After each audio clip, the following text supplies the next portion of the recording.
नमस्कार साथियों, शिव एस्ट्रोलॉजी में आप सभी का स्वागत है। आज जिस पाम को मैं रीड करने वाली हूँ वो रफली 51 वर्ष के पुरुष का पाम है।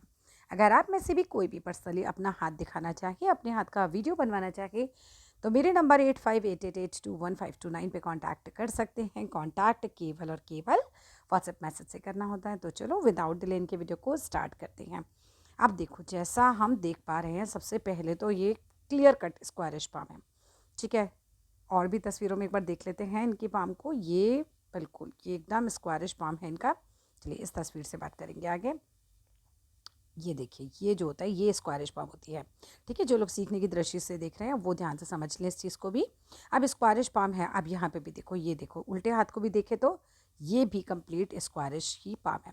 और यहाँ से बनाए तो कम्प्लीटली एक और बॉक्स बनता है। अब इस तरीके के लोग होते हैं सबसे ज़्यादा मेहनती स्वभाव के। स्क्वायरिश पाम, अब मैं आपको कुछ बातें बताऊंगी स्क्वायरिश पाम के बारे में। देखो, हर एक की रेखा अलग होती है। हर एक स्क्वायरिश पाम वाले का पूरा जीवन एक जैसा हो ऐसा नहीं होगा, लेकिन बहुत सारी बातें आपको अपने ऊपर लगेंगी ही लगेंगी, बिकॉज पाम के आकार का प्रभाव आपके जीवन पे पड़ता ही पड़ता है। चलिए, स्क्वायरिश पाम वाले कैसे होते हैं उन्हीं की बात कर लेते हैं पहले। अगर किसी व्यक्ति के हाथ में पूरा पाम इस तरीके का स्क्वायरिश होता है तो माथा उसका चौकोर होता है, जनरली हाइट कम होती है और शरीर गठीला होता है। ऐसे लोगों को बालों से रिलेटेड रोग होने की संभावना रहती है, जैसे कि कम उम्र में बालों का सफ़ेद हो जाना, बालों का झड़ जाना, इस तरीके की प्रॉब्लम आती है। 35 की एज आते आते तो बाल सफ़ेद होना शुरू हो ही जाते हैं, और काफ़ी लोगों के 16-17 की उम्र से ही बाल सफ़ेद होना शुरू हो जाते हैं। स्क्वायरिश पाम वालों का क्या रहता है, ये सबसे ज़्यादा मेहनती लोग होते हैं। अगर हम देखा जाए कि सारे पाम के आकारों में सबसे ज़्यादा जो मेहनती होंगे वो होंगे स्क्वायरिश पाम वाले। इसके अलावा अगर हम बात करते हैं तो आप मान लीजिए कि ये नौकरी कर रहे हैं, तो स्क्वायरिश पाम वाले नौकरी भी करेंगे तो बुद्धि कहाँ जाएगी कि मैं व्यापार करूँगा। बहुत ज़्यादा होता है इनका इच्छा, हम पहाड़ों पे जाएंगे, वहाँ व्यापार करेंगे, इस तरह के दिमाग में इनके ख्याल काफ़ी ज़्यादा आते हैं। स्क्वायरिश पाम वालों के जीवन में सम का बहुत ज़्यादा इवन नंबर्स का प्रभाव देखने के लिए मिलता है, जैसे 2, 4, 6, 8। ऐसे नंबरों का प्रभाव इनके जीवन में ज़्यादा आता है। संतानें भी जनरली 2 होती हैं। अब 4, 6, 8 तो किसी की नहीं होती हैं आज के युग में। जनरली 2 संतानें, और जिसमें से पुत्र की संभावना काफ़ी बड़ी हुई होती है। अब हर एक स्क्वायरिश पाम वाले का पुत्र हो ये तो नहीं कह सकते, बट 90% जो देखा गया है वो ये है कि इनके पास पुत्र योग होता है। और इन लोगों के ख़ानदान में भी सबकी एज ज़्यादा होती है। आप लोगों की खुद की एज भी ज़्यादा होती है और आपके ख़ानदान में भी एज ज़्यादा होती है। जब आपकी एज आऊँगी तो वो आपके हाथ से मैं बताऊँगी। मैं स्क्वायरिश पाम के आकार पे बता रही हूँ अभी। स्क्वायरिश पाम वालों के चचा, ताऊ, इन लोगों की एज भी, पिताजी, इनकी एज भी ज़्यादा देखी जाती है जनरली। हाँ, एक चीज़ का आपको ध्यान रखना है वो है प्रॉपर्टी। आपको अपने भाई-बहनों से प्रॉपर्टी क्लियर रखनी है हमेशा, और अपने बच्चों के लिए भी जो भी प्रॉपर्टी आप छोड़ेंगे वो बहुत क्लियर रखनी है, क्योंकि यहाँ विवाद की पूरी संभावना होती है। ठीक है? तो वो चीज़ में क्लैरिटी हमेशा रखिएगा। वहाँ पे विवाद जैसी स्थितियाँ छेड़िएगा मत, चाहे वो आपके भाई-बहनों के साथ हो और चाहे वो आपके बच्चों के लिए हो। इसके अलावा क्या चीज़ रहती है स्क्वायरिश पाम में, मृत्यु किसी एक बीमारी से नहीं होगी। मृत्यु होने से पहले, मैं कुछ जो ग्रंथों में लिखा है वो मैं बता रही हूँ, उसमें ये संभावना ज़्यादा होती है कि बार बार बेहोशी आती है और खर-खर की आवाज़ आती है, और उस तब जाके मृत्यु होती है। ठीक है? अब इसके अलावा अगर हम बात करते हैं स्क्वायरिश पाम वालों की, जनरली जो 2 संतानें हैं, मान के चल रहे हैं कि आपके 2 संतानें होंगी, तो वो 2 संतानों में से पहला बच्चा क्रोधी ज़्यादा देखा जाता है, दूसरा चंचल ज़्यादा देखा जाता है। और अगर तीसरा हो, क्योंकि ये पत्नी के हाथ पे भी निर्भर है, अगर तीसरा होता है तो वो चुप रहने वाली संतान ज़्यादा होती है, पर संतानें इनकी बुद्धिमान होती हैं और बुढ़ापे में इन्हें काम भी देती हैं, वो भी बहुत अच्छी बात होती है। कुल मिलाकर स्क्वायरिश पाम जो होती है वो सबसे अच्छी पाम मानी जाती है हर चीज़ में। लेकिन हर एक की रेखाओं का अलग प्रभाव पड़ेगा। इनके बुआ या मौसी के खानदान में भी कहते हैं, यानी माता पिता के खानदान में से हो गया, 1-2 व्यक्ति ऐसे होंगे जिन्हें आप आंख बंद करके बोलो कि बहुत नालायक है, अभी मतलब वो अलग से ही आपको बताऊंगे, आपको नाम भी याद आ जाएंगे कि अरे इसके बारे में बात हो रही है। तो ऐसा इनके यहाँ देखा जाता है।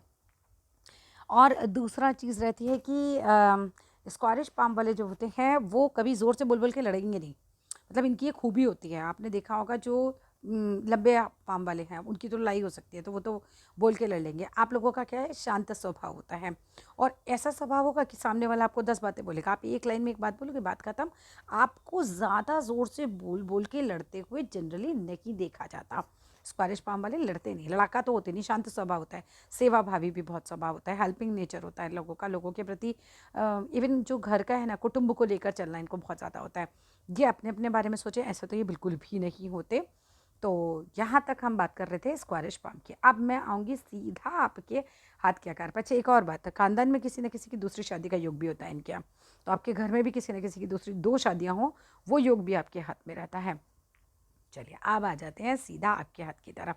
अब देखो, मैंने ना आपका हाथ सीधा और उल्टा दोनों ही देखे, और मुझे उल्टे हाथ में बहुत ज़्यादा ये संभावना दिख रही है, अगर ये स्थिति बनी हुई है, अगर ये उंगली इतनी ही छोटी है इससे, तो मैरिड लाइफ में कोई बड़ी दिक्कत दिखती है। ठीक है, बाकी सीधे हाथ में नहीं है, ये अच्छी बात है। सीधे हाथ में मुझे आपकी उंगली इतनी छोटी नहीं लग रही है, थोड़ा ही डिफरेंस लग रहा है, लेकिन उल्टी हाथ की जो स्थिति है उसमें ये उंगली बहुत छोटी दिख रही है। तो ये बहुत संभावना है कि मैरिड लाइफ में कोई बड़ी दिक्कत हो, या तो पत्नी बहुत बीमार रहती हो, बार बार कुछ ना कुछ लगा ही रहता हो, या पत्नी के साथ संबंध उतने हेल्दी ना हो। तो ये चीज़ एक मैरिड लाइफ का ना, ये बृहस्पति खराब कर देता है। तो बृहस्पति खराब होता है तो फिर ये स्थितियाँ बन जाती हैं। ठीक है, अब उल्टे हाथ में ये अच्छी बात है कि सीधे हाथ में अगर ये होती तो उसका प्रभाव और ज़्यादा बढ़ जाता। अगर दोनों में से कोई भी स्थिति चल रही है तो आपको कुछ उपाय करने ही करने हैं। अगर ये बृहस्पति की उंगली छोटी है इतनी, ठीक है, तो आपको करने ही करने हैं उपाय जो मैं आप बता रही हूँ। तो जो भी स्थितियाँ होंगी वो बेहतर हो जाएंगी डेफिनेटली। क्या है, डेली माथे पे चंदन, पीला चंदन या हल्दी का तिलक लगाइए। दूसरा क्या उपाय कीजिए कि बृहस्पति का बीज मंत्र होता है, गुरु का बीज मंत्र, वो आपको सुनना चाहिए। जिस भी व्यक्ति, जो भी लोग मेरा ये वीडियो देख रहे हैं, अगर अपने हाथ में ये उंगली छोटी देख रहे हो तो जो उपाय मैं बता रही हूँ वो करना शुरू कर दो। बच्चे हो तो भी, बड़े हो तो भी। बच्चे हो तो बड़े होने तक फिर वो दिक्कत नहीं आएगी, और बड़े हैं तो जो दिक्कत चल रही है वो कम हो जाएगी। हल्दी के पानी से नहाना चाहिए आपको, पानी में हल्दी डाल देनी चाहिए थोड़ी सी नहाने के।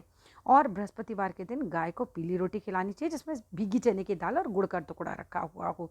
तो ये जब सब काम आप करना शुरू करोगे तो आपको देखने के लिए मिलेगा कि अगर पत्नी बीमार रहती है तो वो ठीक होने लगेंगी, संबंध खराब है तो वो भी नेचुरली ठीक होने लग जाते हैं। अब आ जाते हैं बाकी चीज़ों के ऊपर। देखते हैं और कोई क्लियर पिक निकालते हैं आपकी और उससे आपको बताया जाए। ये देखिए, अब चलते हैं जीवन रेखा की तरफ। अगर मैं आपकी जीवन रेखा को देखूं, मस्तिष्क रेखा को देखूं और हृदय रेखा को देखूं तो काफ़ी क्लियर नज़र आ रही हैं। ये अच्छी बात होती है, इससे आदमी बीमार कम पड़ता है। जिनकी रेखाएं धुंधली होंगी ना, या ख़राब होंगी, चेंदार होंगी, वो लोग बीमार ज़्यादा रहते हैं। आपके हाथ में ऐसा कोई योग नहीं दिख रहा है। ठीक है, अब यहाँ पर अगर हम बात करते हैं स्टार्टिंग की, तो एक बार ऐसा दिख रहा है, अगर ये गैप है तो जैसे मरते मरते बचे हों बचपन में, मे बी थोड़ा सा यंग होने पर, फिर उसके बाद सब ठीक ही दिख रही है स्थिति। यहाँ पर आ जाओ अब आगे की जीवन रेखा के बारे में। अगर मैं जीवन रेखा को देखूँ तो भाई ऐसा यहाँ की एज तक कोई बीमार पड़ने के ज़्यादा चांसेस नहीं है। ऐसा नहीं होगा कि आप बार बार बीमार रहते हैं और स्वास्थ्य खराब रहता है, तो आपकी जीवन रेखा मजबूत है। तो वो स्थितियाँ तो ठीक है, और कोई बड़ी बीमारी लगने का योग भी बिल्कुल आपके हाथ में नहीं है। यहाँ तक चीज़ें सही हैं। लेकिन जब हम पहुँचेंगे इस एज तक, एज में काउंट करना बताऊँगी अभी आपको, लेकिन जब हम पहुँचेंगे इस एज पे, इसके बाद पूरी जो जीवन रेखा है वो डाउन हो गई। यानी कि जो ओल्ड एज होगी उसके कम से कम 5-7 साल जो है वो निकलेंगे ऐसे ही बहुत ही हल्के स्वास्थ्य में, जिसे हम कह सकते हैं। बेड पे आ जाओगे ऐसा तो नहीं है, लेकिन स्वास्थ्य हल्का ही हो जाएगा काफ़ी। बेड पे आने के चांसेस कहाँ होते हैं, जहाँ ऐसे गाय के पूँछ की तरह बढ़ जाती है ये रेखा, तो फिर वो चांस ख़राब हो जाता है बहुत ज़्यादा। लेकिन ये जब ये रेखा ही ख़त्म हो जाती है तो भी जीवनी शक्ति का ह्रास हो जाता है। या तो किसी किसी का लाइफ लाइन ही यहाँ तक मान लो आप, है ना, कि बस यहाँ तक लाइफ लाइन है, और अगर उसके बाद लाइफ चल रही है तो कैसी हो जाएगी कि शक्ति ज़्यादा नहीं रहेगी। अब ये एज कौन सी है, कहाँ तक की एज है जो बहुत एकदम बढ़िया कट जाएगी, इतना एरिया तो मतलब एकदम फर्स्ट क्लास कट जाएगा, कुछ बड़ी बीमारी नहीं, कुछ नहीं ऐसा निकलेगा, कोई ऐसा बड़ा एक्सीडेंट नहीं, बस वो एक मुझे पीछे जो दिखा था वहाँ हो सकता है, वहाँ संभावना है, बाकी तो कहीं कुछ नहीं है। इसको एज को कैसे काउंट करेंगे, यहाँ 10 डॉट लगाइए, यहाँ 10 डॉट लगाइए, इसको मिलाइए। ठीक है, जितनी दूरी के ये 10 डॉट होंगे उतनी ही दूरी के ये 10 डॉट होंगे, बिल्कुल बराबर लगाइएगा, इसको मिलाइएगा। फिर मिलाने के बाद क्या कीजिए, 21 साल मान लीजिए, ये पीछे का पीरियड 21 साल का चला गया। इसके बाद आइए यहाँ से मान लीजिए आपने 21 साल आपके लगे, तो 10 डॉट आगे लगाइए 42 साल, 10 डॉट आगे लगाइए 63 साल, एंड सो ऑन। ये आप लगाते जाएंगे तो आपको क्या है, 21 और 42 के बीच में जितने पॉइंट वाले 10 पॉइंट लगेंगे, तो 22, 23, 24, 25, 26, 27, 28, 29, 30, 31 ऐसे आप लगाइए। तो 42 से लेकर 63 के बीच में जितने पॉइंट लगे तो कितना रहेगा, 43, 44, 45, 46, 47, 48 ऐसे आप काउंट कीजिए, और देखिए यहाँ तक कौन सी एज पे आप पहुँच पा रहे हैं जहाँ तक आप बिल्कुल स्वस्थ रहने वाले हैं। ठीक है, उसके बाद की स्वास्थ्य की गारंटी नहीं है। क्या कर सकते हैं, तो अभी तो इतनी ज़्यादा ज़रूरत नहीं है, चाहे तो सेफ साइड से हनुमान बाहु आप जो हैं सुन सकते हैं। बाकी फ़िलहाल बहुत एज तक तो अभी ज़रूरत नहीं है इतनी, लेकिन अगर आप कर लेते हैं तो डेफिनेटली इस एज में जो स्वास्थ्य गिरने वाला है वो नहीं गिरेगा। आगे चलते हैं। यहाँ अगर मैं आपकी मस्तिष्क रेखा की स्थिति देखूँ, एकदम बढ़िया मस्तिष्क रेखा है और मस्तिष्क अच्छा है, दिमाग तेज़ है, बुद्धि तेज़ है, कोई चीज़ आसानी से भूलते नहीं हैं। ठीक-ठाक स्थितियाँ हैं, ऐसा भी नहीं है कि बहुत सुपरमैन वाली कोई बुद्धि होगी, लेकिन हाँ, एक एवरेज जो है अच्छी-खासी बुद्धि वो आपके पास है। सर दर्द वगैरह की ऐसी समस्या या कुछ ऐसा नहीं है। एक बार माइंड लाइन पे यहाँ कट लगा था, सर पे चोट लगने का डर था, अब वो एज तो खैर निकल गई, लगी होगी तो निकल भी गई है वो एज, ठीक है? यहाँ पे या एक्यूट प्रेशर आया हो और अभी बहुत ज़्यादा ही टेंशन वाला टाइम पीरियड देखा हो, तो वो उस चीज़ को भी दिखा देता है। कई बार ये मस्तिष्क रेखा पे जब कट लगता है। बाकी आगे तो क्लियर है। अगर हार्ट लाइन की बात करूँ तो हार्ट लाइन आपकी कैसी है? एकदम सामान्य है। हार्ट से रिलेटेड भी कोई बड़ी बीमारी का ऐसा खास योग आपके हाथ में नहीं मुझे नज़र आ रहा है। तो स्वास्थ्य की दृष्टि देखो, छोटा-मोटा बोलो अब डायबिटीज़ या बीपी, ये तो हर एक को है आज के टाइम में, ठीक है? लेकिन कोई ऐसा मेजर मुझे नहीं नज़र आ रहा है आपके हाथ में खतरा। भाग्य रेखा की बात करते हैं। भाग्य रेखा में एक बड़ा अच्छा साइन दिखा। ये मछली जैसे साइन से भाग्य रेखा निकल रही है। ये प्लस पॉइंट है। ये पैसा देती है, ठीक है? इस तरह की भाग्य रेखा एक व्यक्ति को अच्छा खासा प्रॉस्परस बना देती है और ये भाग्य रेखा आपकी अच्छी खासी बचपन से ही चल रही है और अच्छी खासी भाग्य रेखा है। अब ये ऐसी वाली नहीं है लेकिन कि आप अंबानी अडानी वाली रेखा हो, ऐसा बिल्कुल भी नहीं है। 30 साल तक तो देखो, 28 साल तक तो सब कुछ सही चल रहा था भाग्य रेखा पे। उसके बाद भाग्य रेखा बिल्कुल बेफेड हो गई। उसके बाद की भाग्य रेखा बढ़िया नहीं नज़र आ रही। फिर तो ऐसा लग रहा है जैसे संघर्षों का दौर शुरू हुआ। ये देखते हैं यहाँ से लेकर और फिर तो सर नहीं है इतना भाग्य रेखा में मजबूती। ये भाग्य रेखा की मजबूती जो रही वो 30 साल तक ज़्यादा रही। उसके बाद आपने स्ट्रगल ज़्यादा किया और मेहनत बहुत ज़्यादा, सफलता उस लेवल की नहीं है। अगर मैं आगे की बात करूँ तो भाई आपको उपाय की ज़रूरत है। आगे कोई इतनी प्लस पॉइंट वाली भाग्य रेखा अभी नहीं बनी हुई है। देखो यहाँ तक 50 का पॉइंट होता है, ये 30 का पॉइंट है, 50 का। 50 के पॉइंट के बाद यहाँ पे कोई मजबूत भाग्य रेखा नहीं नज़र आ रही है। तो फिर थोड़ा पैसे को लेकर स्ट्रगल हो सकता है, सफलता को लेकर स्ट्रगल हो सकता है। तो उसके लिए आपको क्या करना चाहिए भाई? शनि के उपाय करने चाहिए, लक्ष्मी सूक्तम ज़रूर सुनना चाहिए। आप उल्टे हाथ को देख लेते हैं थोड़ा-सा। उल्टे हाथ को अगर मैं देख रही हूँ, तो देखो जीवन रेखा अगेन दोनों हाथों में, या तो ये मान के चलिए कि लाइफ जो है, वो यहीं तक है और उसके बाद देखो यहाँ पर ये है गायब। To be very frank, sudden death के चांसेस आपके हाथ में ज़्यादा हैं, ठीक है? उल्टे हाथ के हिसाब से अगर मैं देखूँ तो अचानक मृत्यु का योग आपके हाथ में ज़्यादा है। तो देखो ऐसे कहते हैं कि बताना नहीं चाहिए, बट मुझे ऐसा लगता है कि इंसान को फैमिली को प्रोटेक्ट कर लेना चाहिए अगर आपको ज़रा भी 1% भी उम्मीद है और बहुत अर्ली एज में ऐसा है नहीं, ठीक है? तो लेकिन ये चीज़ दिख रही है आपके दोनों हाथों में से। मुझे लगा कि उस वाले में भी बहुत मजबूत कुछ दिखा नहीं बाद में। तो सडन डेथ की संभावना आपके हाथ में ज़्यादा रहेगी, क्योंकि उसके बाद अगर आप नहीं ऐसा रहता है तो फिर कोई जीवनी शक्ति बहुत ज़्यादा नहीं रहेगी, वो चीज़ है। लेकिन इसमें मुझे ऐसा लगता है, देखो ये तो कोई बहुत प्रिडिक्ट नहीं कर सकता, टू बी वेरी फ्रैंक।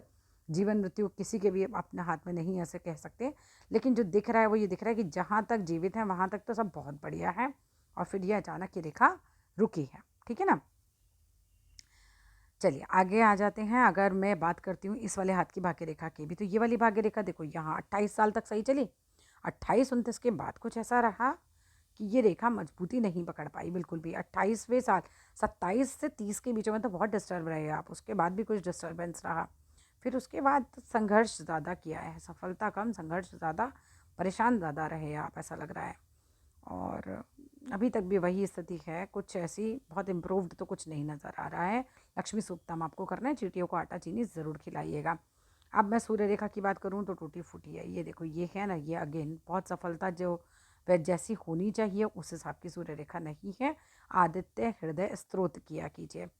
अगर मैं बुध पर्वत की बात करूँ, अच्छा है, हेल्पिंग नेचर होता है ऐसे लोगों का जिनके ये मल्टीपल ये लाइनें बनती हैं। दूसरी बात ये होती है कि बिज़नेस का सेंस इन लोगों के पास होता है और ये लोग कैसे होते हैं कि बातों से ही हील कर दें।